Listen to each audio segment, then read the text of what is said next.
Hi friends, இந்த வீடியோவில் என்ன பார்க்க போகிறோன்னா முருங்கை பீரல் எப்படி செய்யலான்னு பார்க்கலாம். வாங்க வீடியோக்குள்ளே போகலாம். கொஞ்சம் ஒரு அளவாக முருங்கைக்கீரை கழுவி எடுத்து வச்சுருக்கிறேன். நல்லா க்ளீன் பண்ணி அந்த காம்பெலாம் எடுத்து வச்சுருக்கிறேன். அதுக்கு தேவையாக ஒரு வெங்காயம் கட் பண்ணி வச்சுருக்கிறேன்.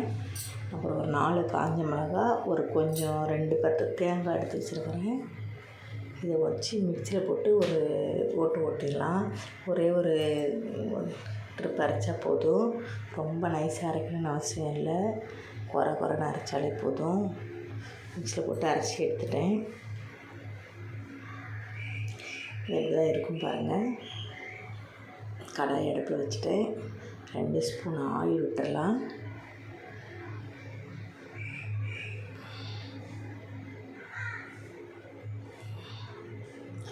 ரெண்டு ஸ்பூன் ஆயில் விட்டு கடுகு, கடலைப்பருப்பு போட்டுக்கலாம். 1 ஸ்பூன் கடலைப்பருப்பு, 1 ஸ்பூன் கடுகு போட்டுருவோம்.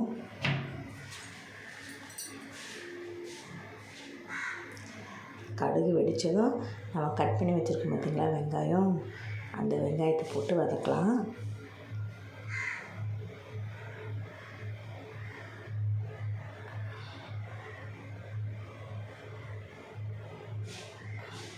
வெங்காயம் நல்லா வதங்கணும்னு அவசியம் இல்லை.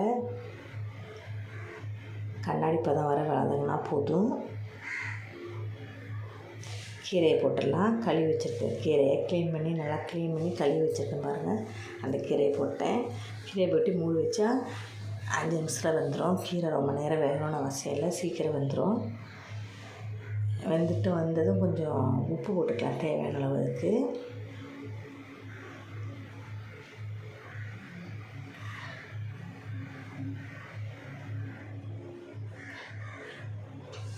உப்பு போட்டு நல்லா ஒரு கிளறி விட்டுட்டு, உப்பு நல்லா எல்லா இடத்துலையும் பிடிக்கிற மாதிரி நல்லா கிளறிட்டு, நம்ம அரைச்சி வச்சுருக்கோம் பார்த்திங்க தேங்காய் விழுது, அதை எடுத்து உள்ளே கலந்துருவோம்.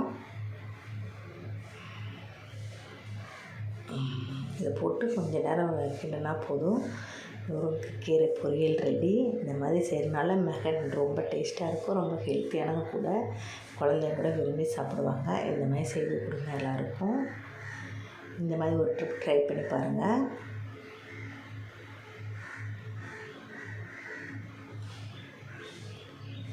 சுவையான முருங்கைக்கீரை பொரியல் ரெடி. இந்த வீடியோ பிடிச்சிருந்தா ஒரு லைக் பண்ணுங்கள், கமெண்ட் பண்ணுங்கள், ஷேர் பண்ணுங்கள், சப்ஸ்கிரைப் பண்ணுங்கள்.